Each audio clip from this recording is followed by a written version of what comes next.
Bag up, Terry. Put it in reverse, Terry. Put it in reverse. Oh, Lord, Jesus. Oh, Lord. Oh, Jesus. What you doing, Terry? Terry, what you doing?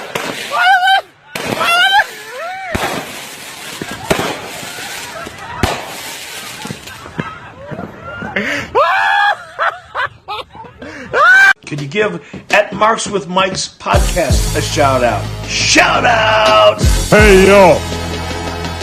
What am I doing back? Bobby! Are you kidding me? The irresistible force meeting the immovable object. Welcome back, ladies and gentlemen, once again to another episode of Marks with Mike's. You already know who it is by the sound of my voice.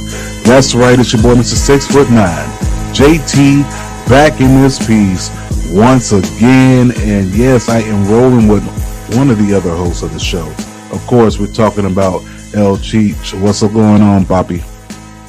ELCheech en la casa. What's going on, Papa? Nada, man. Yo, definitely, laying in the cut like a Band-Aid per usual. You know how I do. But look, bro, we got to thank the listeners. Thank all the listeners for tuning in. Of course, last week to the episodes that we dropped. Of course, days stop capping and the episode with the Woad. Please make sure you all continue to listen to them. It's available on all platforms. You already know the platforms that we're available on, but I'll just go throw a couple out there. Of course, we're available on Spotify, Google Podcasts, Apple Podcasts, iHeartRadio, Stitcher, TuneIn, Amazon Music. Look, you get the drift. Podbean, we're everywhere that podcasts are available. You can follow us on social media. It's the name of the show, all right? Marks with Mikes. If you're listening to the podcast right now, I don't need to spell it out to you. But, this past week was crazy, bruh. Like crazy. First of all, Marks and Mikes, we took a road trip down to OWA for a TV taping.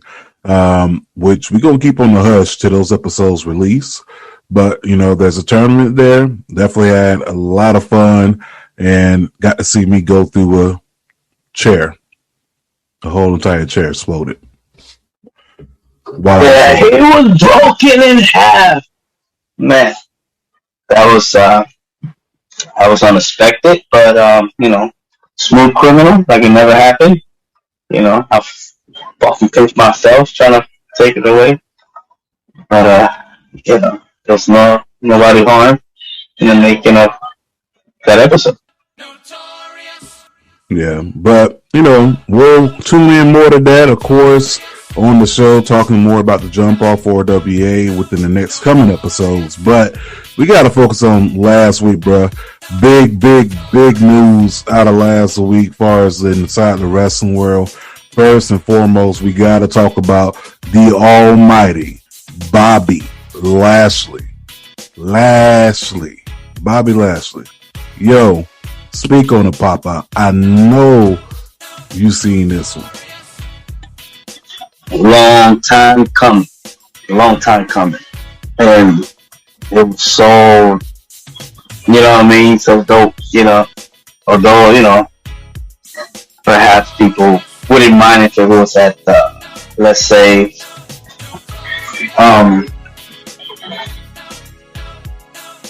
the pay-per-view or whatever, but I thought it was nice, make them look strong, and, it seems like, I'm not saying this is the right thing to do, because it should have been done regardless of what, but let's keep it up.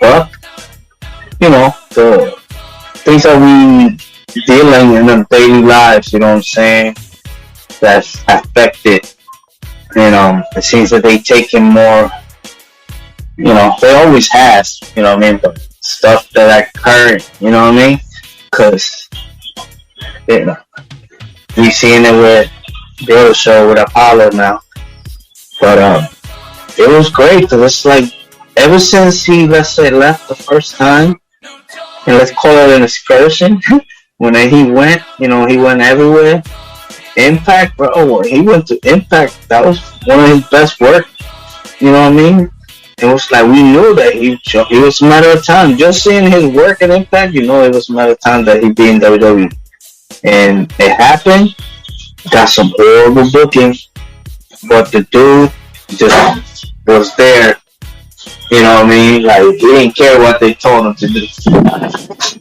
He just kept doing it. You know what I'm saying? Regardless of bad publicity. You know what I'm saying? Like he might have got the people not liking him, but no matter what, you know what I mean? Script like they gave him for him to do, he followed. And right there they see that he's trustworthy. You know what I mean? And when you're trustworthy, you know, you move ahead to, you know what I mean, the top of the ladder, you know, the ladder, you know what I mean, and to represent pretty much the company, you know what I mean? And let's say, you know, Lashley, you know, remember he had the moment with 45 and you know, Benz and all that hair stuff. But now it's just everything. You know what I mean? He his work, you know what I'm saying? His mic skills, even though he don't talk as much, but we know what he's capable of now. You know what I mean? But one thing he kept doing, just working on himself. You know, and working on himself, bro. It was gratifying. You know what I mean? It was gratifying. And once again, gotta give a shout out to MVP. MVP came, you know, a year ago, and things just started picking up, and it's like the right person on Lashley's ear. You know what I mean? Don't get me wrong, Leo was dope. You know what I'm saying? And unfortunately, if he wouldn't have, you know, left or gotten let go, you know what I mean, that it would have been a good tandem. But MVP put it down, so man, happy as fuck for Lashley. I just hope he just go on a rampage, a la Reigns. You know what I mean? Just hold that belt to next year in Texas. You already know, brother, what match is gonna feel that. Remember, Texas is open. Brock Lesnar versus Lashley. Yo, Brock versus Lashley is definitely the event that everybody wants to see. Definitely happy for, you know, Lashley winning that title, man, because once again, you know, it's a long time coming, bro. And I kind of feel like he should have been got it, but everything has a season. This was a season of Lashley. This was the season of MVP. This was the season of Cedric Alexander, Shelton Benjamin, the Hurt Business. Seeing these guys actually, you know, to go back to what you were saying, you know, basically, you know, jobbing minus Lashley, but jobbing and stuff like that, and being on the main event, you know, as far as on the WWE Network, as far as main event, to now, you know, walking out dominant as a faction. Like you can't tell me like this is not like the complete 180. When you're looking at it, man, MVP came in and changed the game. You know, these guys were lost in the sauce on that creative board, and when MVP came and stretched his hand out and said, you know what? Let me see him, and him. Perfect. I mean, all these guys have benefited. Every single one of these guys could, you know, at this point, carry Raw if they would continue to be booked strongly like they have been, you know, these last few months. But I'm definitely happy, man. I mean, the Hurt Business, Bobby Lashley, this is magic. This is history in the making. This is the rawest album cover ever, because you have the whole entire Hurt Business holding championship titles. Minus, you know, MVP, but MVP's more inside of a manager's role. But just imagine if MVP goes to get the U.S. title or the 24/7 championship. They're just great. You know, like we said, we love to see it. You know, and of course, some people might have gotten a little tight, because you're always gonna have them people. But they don't know that is the struggle. So true. So true. So the representation, at that high level, It's what I mean? Oh my God, it's just game changing. You know what I mean? And once again, why is it taking so long? And I had to them. Hopefully, they take advantage of that and capitalize on everything that's going on. And just to throw it out there, hey, Coming to America just came out, so.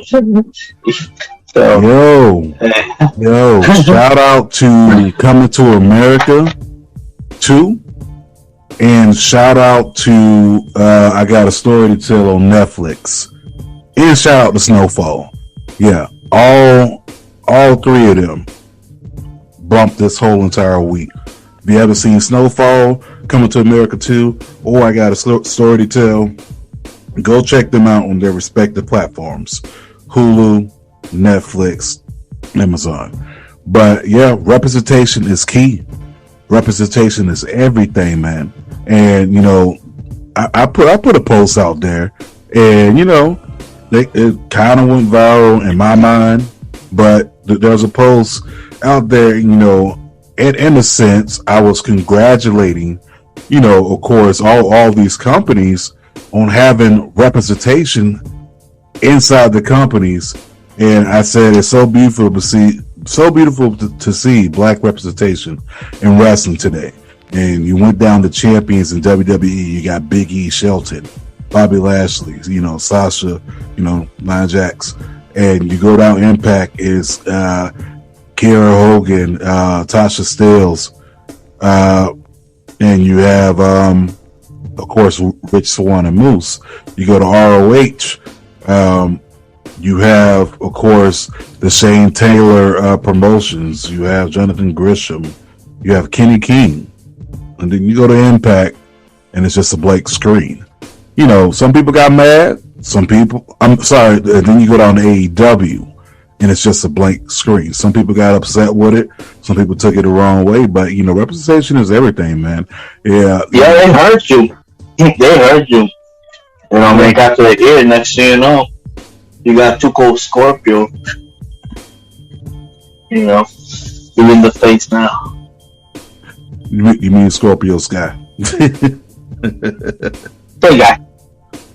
Nah, but that's just a touch on AEW a little bit later. But yeah, that last week, Lashley winning the title was big. But moving on from there, we have to definitely gotta talk about Shaq. All right, Shaq. What the hell was that? Shaq, Shaquille O'Neal. We love his mustache. Shaq who? That's right. Kazam? Kazam Steel. Kazam Steel? Oh my lord. I'm gonna tell you this straight up. It was better than I expected. Didn't expect much.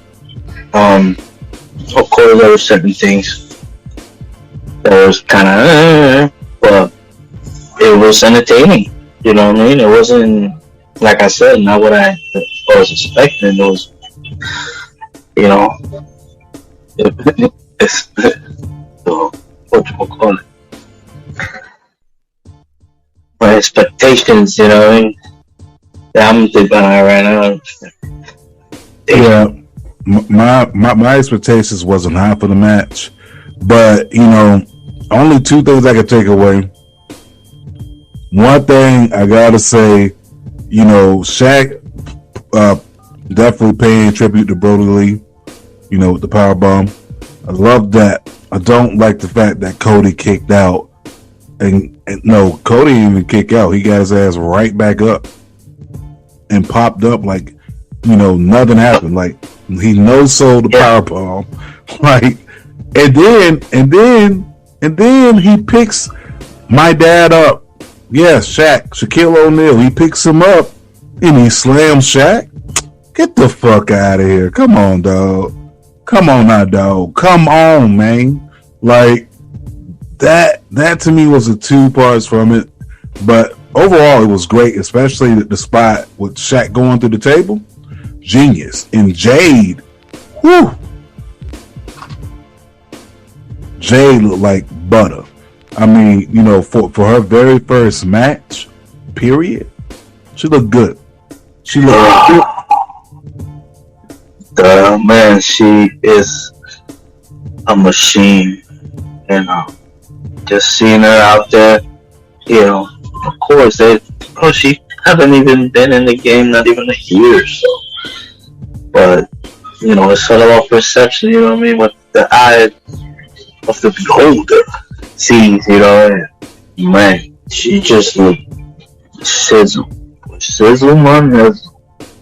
And as a matter of fact, I haven't seen, you know, I didn't watch the All-Star game, obviously, and I didn't watch any games last week. Did Shaq go back? Where did he go? Because then again, it's like, who does that? You know what I mean? In the ambulance, ain't there like some type of protocol and shit? Fucking Tony Schiavone just knocking and opening the door. Like, yo, what the fuck are you doing, Tony? No, but man, privacy. Yeah, mother. No, but what do we call it? You fucking slapdick? No, but yo, where did Shaq go? Motherfucker disappeared.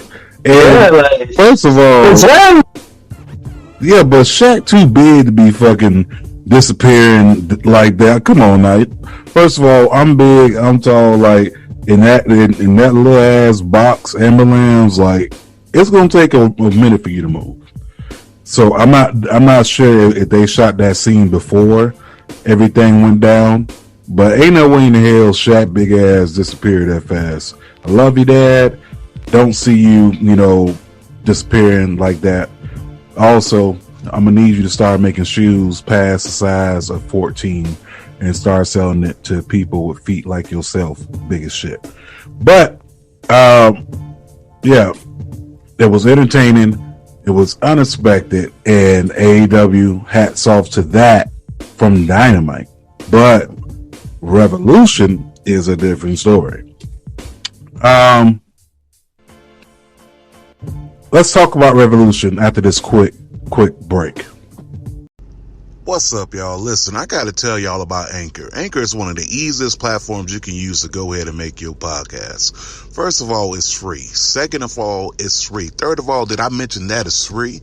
Go ahead and download the Anchor app inside your app store. You can go ahead and get your podcast on many platforms such as Apple Podcasts, Spotify, Google Podcasts, and many more platforms. Anchor has all the tools that you need right at the palm of your hand. What you waiting for? Go ahead and download Anchor and start your podcast. And, you know, we're back. Look, you heard what the ad said. I'm not going to explain how to do this. You literally just listen to the ad. Download the app and go from there. All right. So, got to talk about NXT.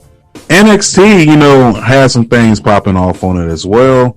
You know, one of the things that popped off on there, which I enjoyed, man, was the tag team match. You had Dakota Kai, Raquel Gonzalez going up against Nia Jax, Shayna Baszler, and the match ends in chaos because we have,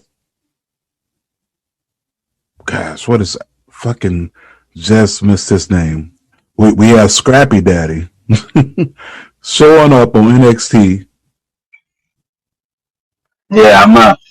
It's a waste of fucking time. I didn't like that shit one bit, man. It's like, what the fuck? What, Raw against NXT? Like, why you even there? Crappy daddy. You know, like, fuck out of here. They blew that up, man. They should have fucking. And just some shit don't make sense, bro. It's like all about now. It's like tournaments and tag teams and all that shit, bro. You just had a tournament.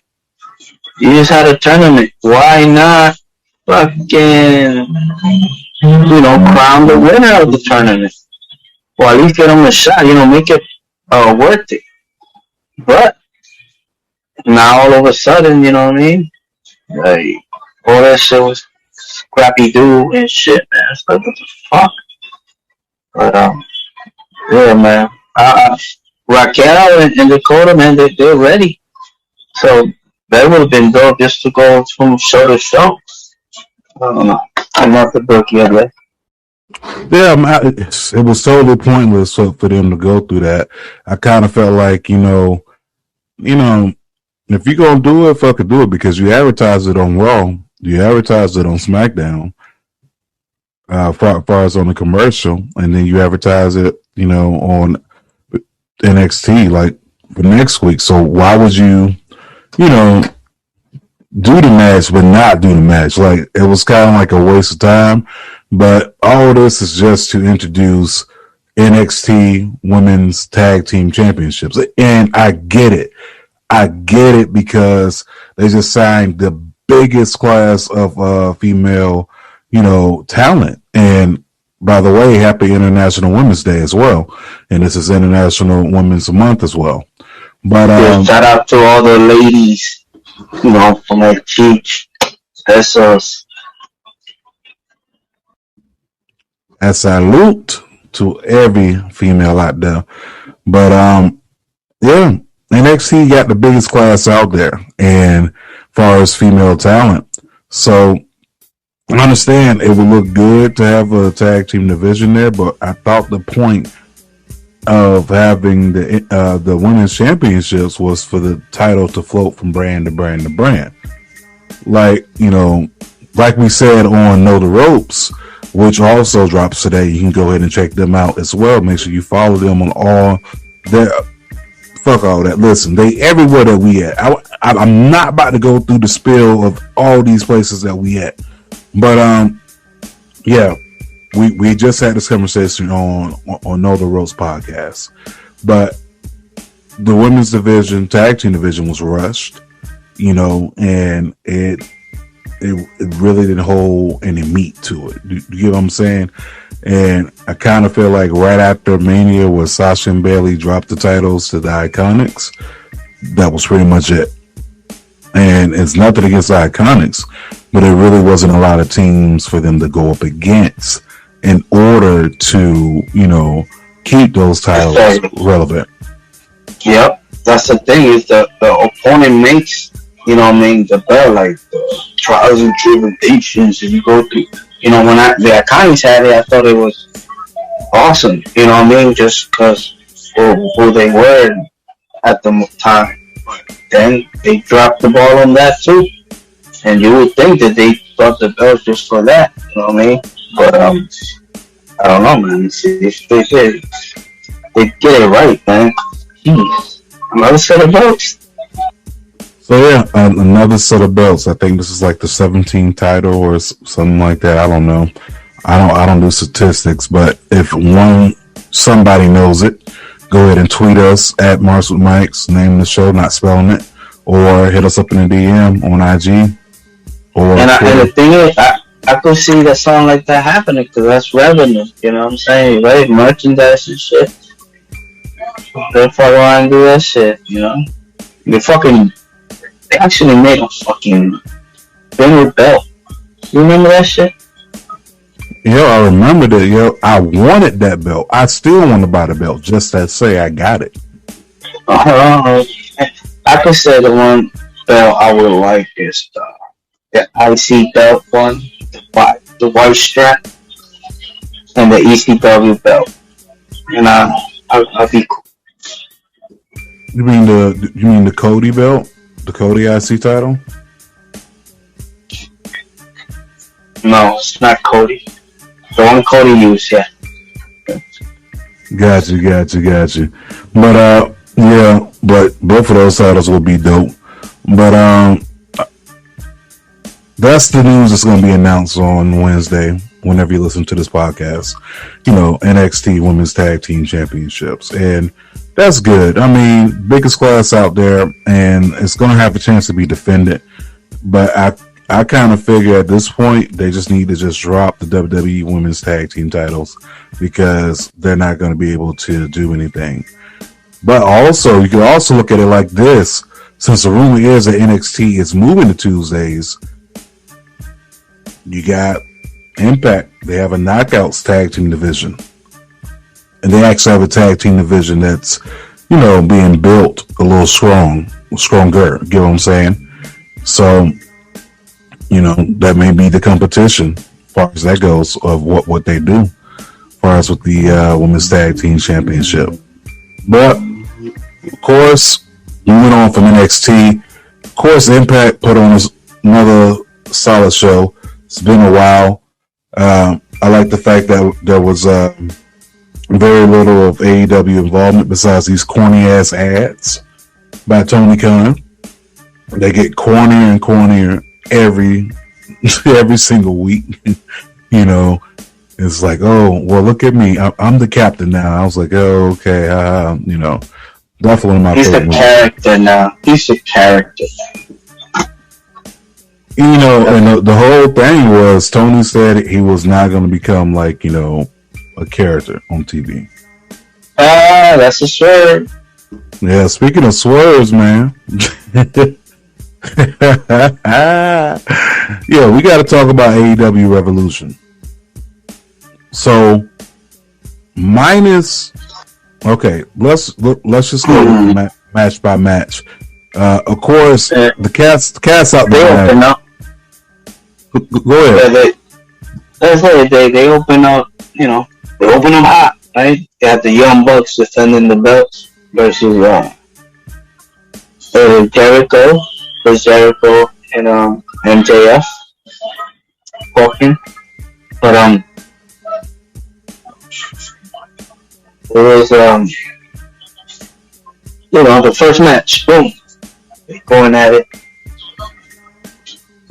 Deep in that, right? Sorry, my train of thought. No, but it was a good match. I would have loved if they actually would have won the belts, and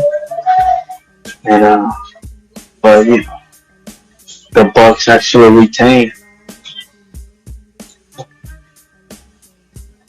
Yeah, I mean the Bucks retaining. I wasn't expecting anything else other than that, being that they just got the titles. Personally, do I think the Young Bucks should be holding the titles? No. I don't think anyone that's an executive at a company should be holding the tag team titles because we gave Vince McMahon the same bullshit when Vince McMahon held on to the WWF and the ECW championship.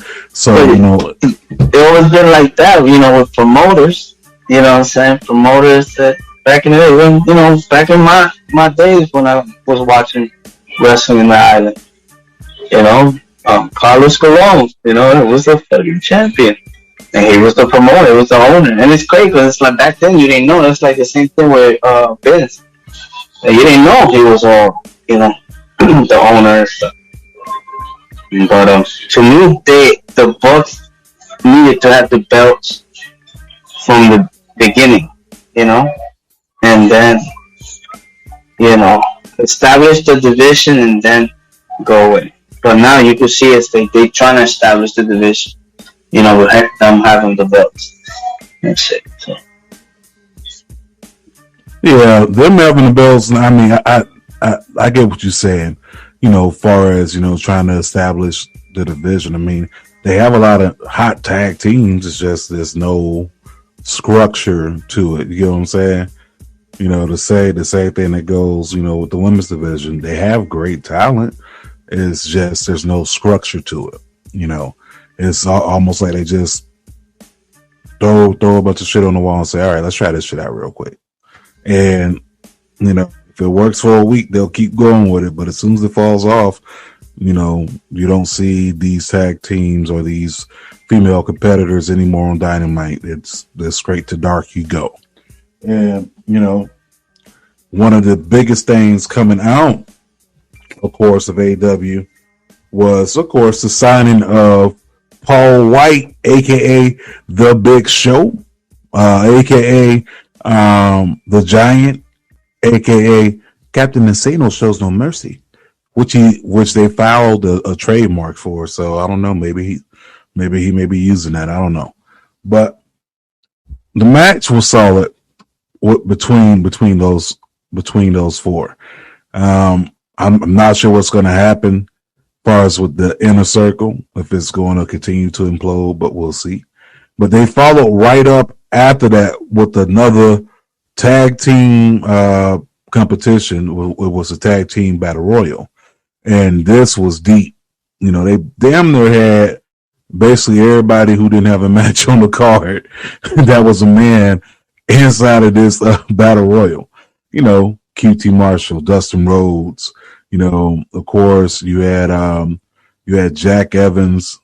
You had the Gun Club. You had Private Party. I mean, you had everybody inside this match. One of the funniest moments on there was seeing Marco Stunt give Evil Uno a fucking Una Carana, and he sells it so late he takes off running, and he runs into the rain pole. Like, hilarious. The AEW stay giving you moments like that. But of course, the winners end up being Ray Phoenix and Pac. So it looks like that, you know, Death Triangle got a tag team title opportunity coming up. What do you think about that?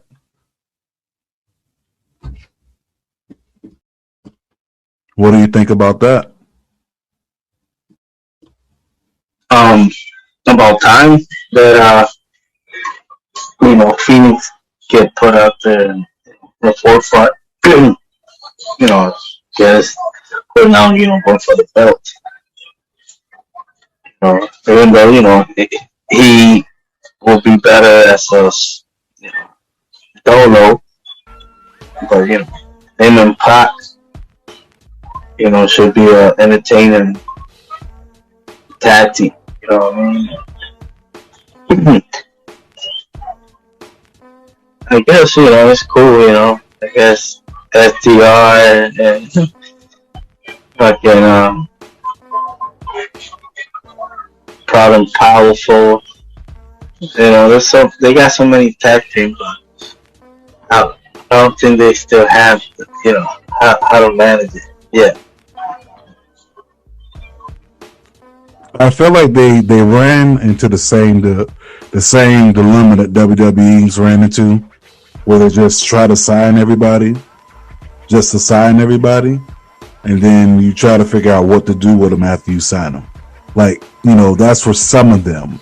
You know, not all of them. Like, some people, you know, get pushed right into the tag team title picture, AFTR. You know, when they get signed, and you know, some people have to wait, you know, years before they can even get, you know, a title shot. Shout out to Proud and Powerful.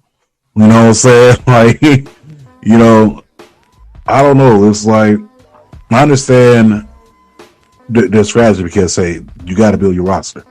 But at the same time, you know, if you're going to sign these people when they have momentum, keep that momentum going, because they totally deflated, you know, LAX and Phoenix and Pentagon. And you had FTR come in, who at that point had zero momentum at all, because they had been off TV for so long. And they got pushed right into the tag team picture, just saying. But I don't know. They gotta figure something out, because you're gonna have all these tag teams, and you're gonna end up, you know, basically people being in the same type of situation, being there and not being pushed, or, you know, being there not being seen on TV, being seen on Dark, or being seen on their new show, AEW was it Dark at Elevation.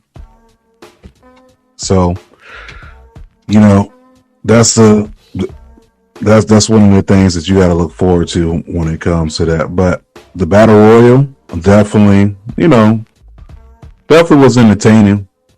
I mean, you got to give them that. Entertainment is what they put in there. You know, the women's championship match. Now that that was surprisingly very good. And now, don't get me wrong, I've always, said what I had to say about AEW's women's title. It's just the fact, when you don't show it the respect that it needs, it loses value. But this match definitely put more value back into the championship itself, in my opinion. As far as the type of match that they put on for it. But, Sheeta comes out on top, which was to be expected because I didn't expect Rio to come in and win the title off her. Like, I just didn't see that happening. I mean, it was nice that they put on a tournament, but was the tournament, did it really mean anything at the end of the day? Because I kind of felt like they just threw a tournament, just to get a challenger. But I'm definitely glad that, Sheeta came out on top, but how are they going to build after this? I know Big Swole came out and she, was saying, it's time for her to get her title shot. Where's her shot? I would love to see, a Big Swole compete for it, but we'll see what happens after this. Miro and Kip Sabian versus Orange Cassidy and Chuck Taylor. This match definitely entertaining. But it also felt kind of flat because I kind of feel like, once again, Miro ain't. I don't think that is really doing anything for me over there. And in AEW, yeah, he's staying true to himself with the video games and stuff like that, things that he liked. But, I kind of miss that brute, you know what I'm saying? That Bulgarian brute Rusev, far as the intensity that Rusev brought. I just kind of think that they're giving the character Miro too much personality. I don't know if you feel what I'm saying? Like, when I say that they're giving them like too much. Cheech. I mean, too much in what sense? All right, Rusev was a monster, right? Being that Rusev was a monster, his actions were more so, doing all the speaking for him. And I just kind of feel like they're giving him way too much personality as far as the character. Like, yes, I know the character is more, more geared to who he is. Okay. Yeah, right. But it kind of loses its mystique as far as this monster who's going to tear you apart, like, this brute. And here he is in AEW, and I don't think they're going to be able to get that character to go over as far as Miro. Like, they're going to have to go something similar to Rusev, but at this point, it's kind of like the Miro character, it ain't working for me, fam, like, at all. Like, it's not. I don't know, man. It's like, I kind of feel like the character itself is a bust, and the character's been there for how long now? And we haven't seen any, development as far as, anything that makes me want to continue to invest into it. I don't know. But yeah, I was saying, like, do you think that, this Miro character is, do you think they're giving him too much personality for him to get over? Or do you think that the character is still building? No, the character, the way he came in, you know what I mean? He should come in on some business shit, you know what I mean? Collecting checks, like some type of muscle, you know what I'm saying? But not necessarily like, somebody's muscle, but like him as a persona. On some wrecking shit. You know what I mean? And curse, have him bleep all his words, you know what I mean? But be on some crazy shit like that, I don't stunk over, you know what I mean? But have that demeanor about him and not speak, you know what I mean? But unfortunately, they think different since it's everybody, everybody knows.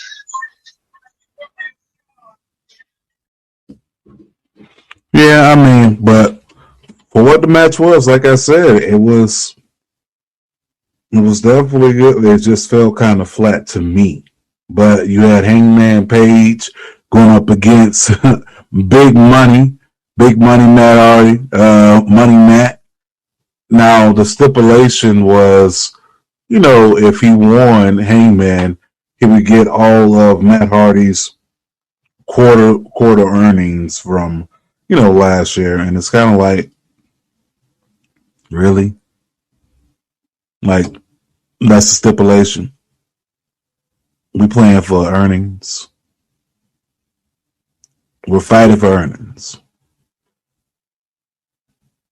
That's the match. That's the match. That's the stipulation. Y'all could have came with 1,000 of stipulations, but that's the one you went with. Yeah, I understand that the match is a character. Don't get me wrong, but that's the one that you come up with. You could have put a damn briefcase at the side of the ring, old school style.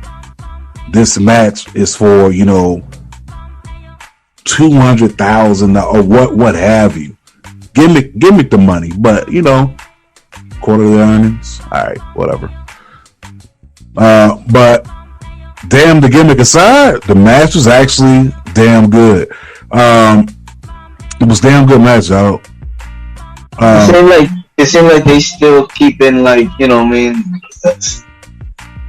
Order storyline, and Page. Yeah, they are, but I don't think he gonna join. Like I don't think he gonna join. I think it's just gonna be a continued, love affair, like a crush. As far as the Dark Order crushing on him. But, the crush is really not that into you type of business. You know what I mean? It's like, okay, yeah, you're cool, but, I like you, but not like that. But I don't know. But, yeah, Big Money looked good. Big Money Matt did look good out there. I did say in the previous episode, like, I get scared when Matt Hardy does wrestle or take bumps because, the previous injuries and things of that. That's what, every other wrestler, but more so I get scared for him.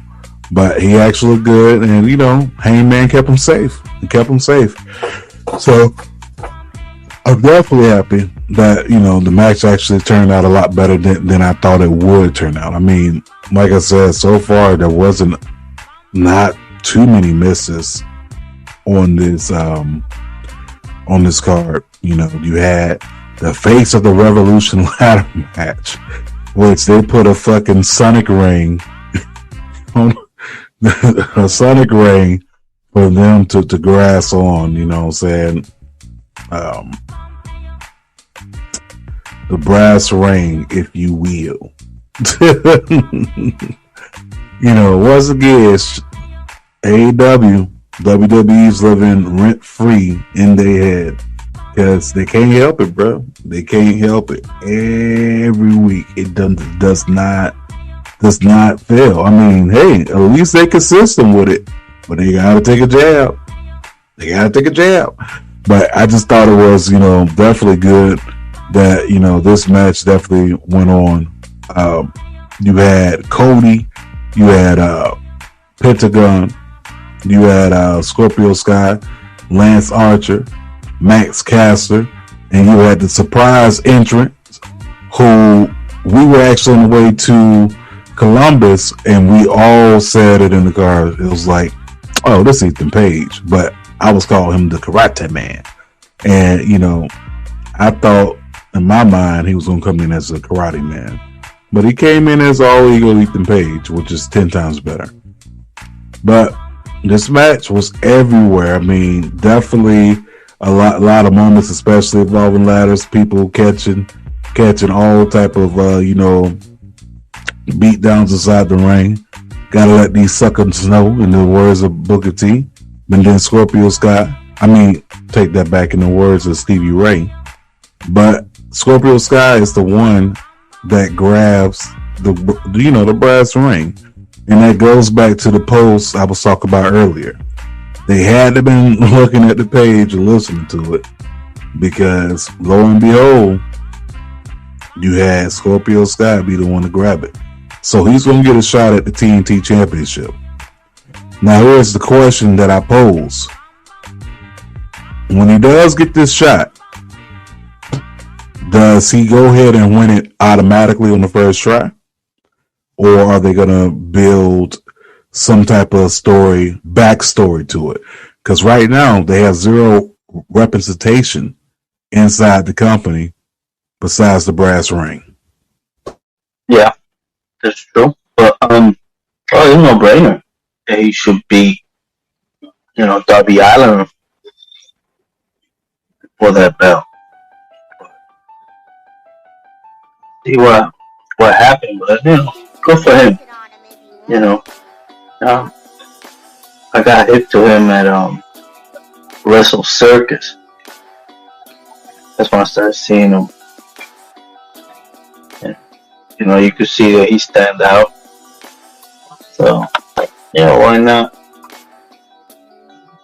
give him, don't think he gotta wait, be concerned about Dr. Robotnik.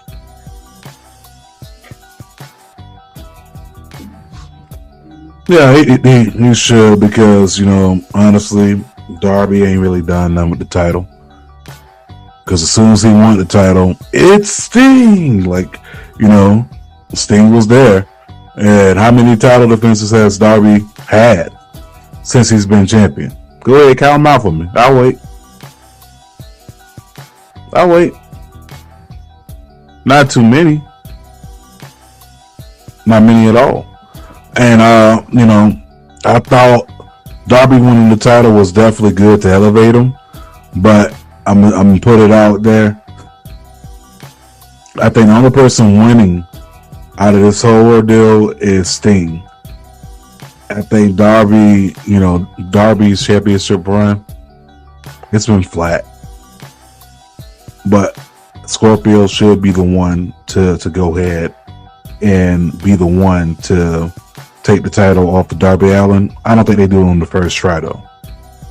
I think they save it up, like they build it up for a couple weeks. But Paul Wight, aka Captain Insano, said on Dynamite that we got a big signee that's Hall of Fame worthy. Yo, me, you, and the Prodigy is in the car. We were talking about this all the way to Columbus. Who's it gonna be? I even named RVD. I was like, it gotta be RVD. Hall of Fame worthy. I mean, first ever WWE and ECW champion at the same damn time. IC champion, European champion, tag team champion. He's a grand slam. And you threw out Mr. Kennedy, which I don't know if you was in Iran when you said it or if you were serious. The whole entire wrestling community, it's Brock. It has to be Brock. Brock's not signed. Brock's merchandise is not on WWE shop. And I'm like, it's been down since August. But continue, and then it was Kurt Angle. Now, of course, we end up knowing who it was because they revealed him. But it's Christain Cage. And not only is it Christian, this motherfucker got the same theme music he had in TNA. Not one note change. It's the same exact theme song. Like, he didn't change anything about it. And like, as soon as I heard the music, I already knew it was Christian. Like, just by the way it came on. Like, everybody know that theme music from TNA. It was the version that they tried to redo of WWE's close your eyes, but it was still dope. But Christain Cage outworked everybody. I don't know if that's Evanescence or something like that. I'm sure. I don't know who sings it, but somebody, whoever knows the original person who sung Christian's theme song, go ahead and hit us up. You know where at. But how excited were you for this? And did this big announcement lead up to the expectations of who you thought the big announcement was going to be? Because the way Big Show made it seem like this was going to be huge, the biggest signing of all time, or what have you. Like, I thought it was going to be a story, like I'm saying, like he's going to turn heel, Big Show. But I mean, I wasn't like excited, you know what I mean? They were just curious to see who it would have been. I'm not gonna lie, like Christian kind of it surprised me because just a few months he was at the Rumble, it looked great, and I guess that was pretty much like a goodbye, It seems like for whatever reasons, they probably don't want to deal with his health issues and shit. So they probably just, let him go and, be able to get money elsewhere. So we know, Vince, gave, not that he needs to, but, there's a little animosity between Paul Wight and Vince, So Christian, it seems like, is the same. So at the same time, even though AEW could be, sometimes their fans, knowing whatever, but they give him, wrestler jobs, So now you see, jump off, you see a lot of new stars and new wrestlers, and it's good because there's a lot of more options for them to go, get their craft. Perhaps one day make it into make it to a big company where they make that bread, So in a way, it's awesome that you got all these companies running you. yeah, man. I mean, it's definitely true to life, like just seeing everything going on. But Christian being the one, I wasn't too mad at it. I wasn't mad at all. To be honest, was I expecting Christian? No. But then I started to think, because you had everyone fucking with us on the internet, man. You had Bully Ray with the teaser video. You had Kurt Angle with the little teaser video. You had Pat McAfee with his little teaser. Like everyone had some type of teaser out there, and that's exactly what they did. They teased our ass. But I'm not mad at it. Christian in AEW is good, but there's a pattern here that I noticed. Okay, you ready for this? Here's the pattern. Okay, Matt Hardy, right? Okay, Big Show. Okay, Christian.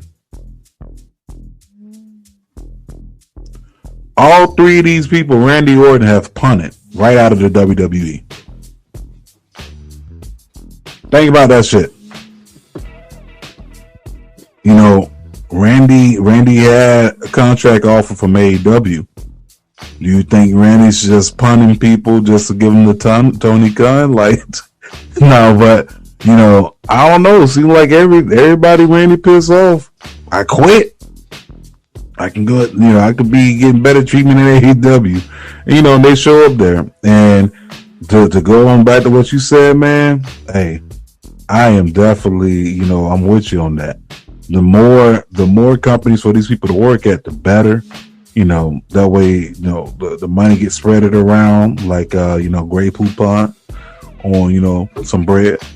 So I'm definitely happy everyone has a place to definitely, be out there and be able to work.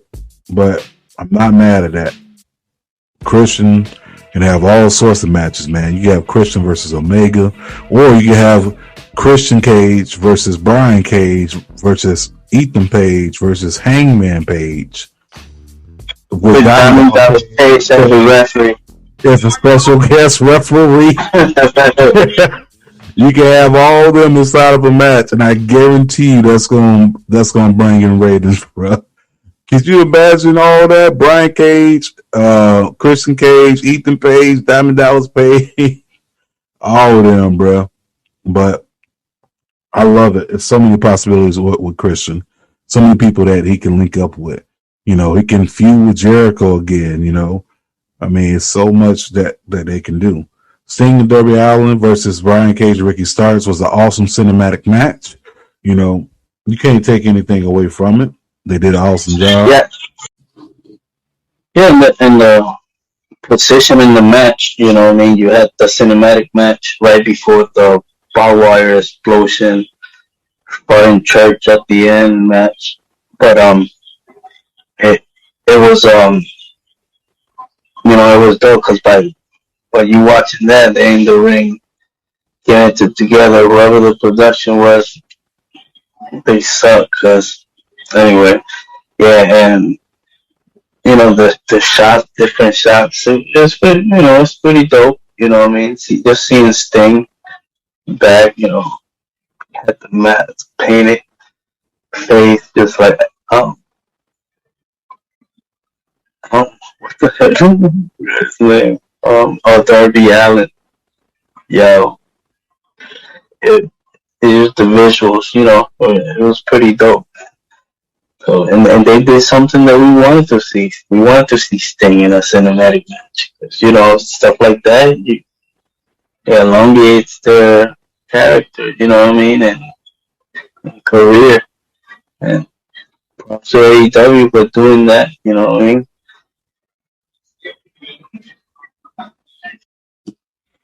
Yeah, I mean, it was very well presented. They did it. I mean, it was just crisp. So it's good to see Sting in the match. But you know what that proved? That The Undertaker versus Sting could have happened inside of a cinematic match. That's all that proved. That's really all that proved. And, you know, that's on WWE for not taking advantage of the opportunity. You know. But once again, these are all their fuck ups are AEW gains. But speaking of fuck ups, we gotta talk about the main event. This match was so hyped up, and it was hyped up to the point where the stipulation. Yeah, the stipulation was hyped up. The stipulation was hyped up. Everything was hyped up about this match because this is Revolution. You know, AEW Revolution. You're supposed to revolutionize, you know, wrestling. And I said it with a southern accent because I'm from the South, but it's wrestling. You're supposed to revolutionize wrestling, and that match was so damn good. All right. Before I get ready to take a giant shit at the end, the match itself, they did an awesome job. Awesome job, bro. The storytelling in the match, you know, Mox cutting himself up already, you know, getting cut up already, taking shots of Jack Daniels before the match, like, you know, he's ready to go to war. You know, this is the New Japan. Their facials, you know what I mean? All that, yeah. Like, it was dope, you know what I mean? Like, Kenny Omega was, you know, putting a lot of offense on him, you know what I mean? It was like kicking his ass, literally. And,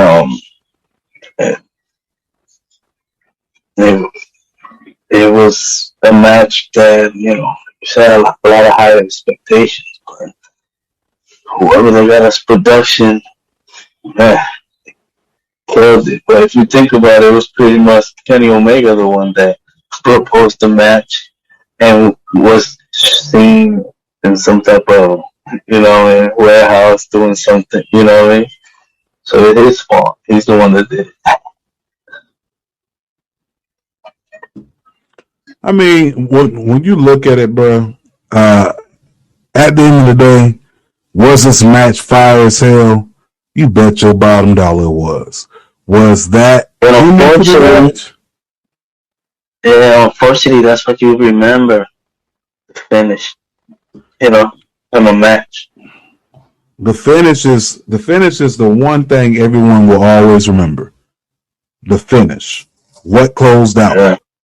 And, unfortunately, we got that shit. Now, I don't know if, they used up all the pyro for Cody Rhodes' entrance, which is ridiculous amount of pyro. I mean, damn, I don't think Cody needs pyro to be over, all right? You don't need it. But, this right here, yeah, it was a sad moment, man, because, you had poor Eddie Kingston, man. Eddie Kingston runs out there to go save Mox, and you get this weak ass shit. I've seen better pyro for Gilbert. That pyro for that match reminded me of 1990s WCW Nitro. Like I'm trying to remember what was that match where the pyro just went off in WCW. There's a whole match going on, and I guess they're getting ready to start the next hour, and usually like at every hour the pyro will go off. I don't know if it was Bam Bam or whoever, but yeah, like the pyro was just weak at the end.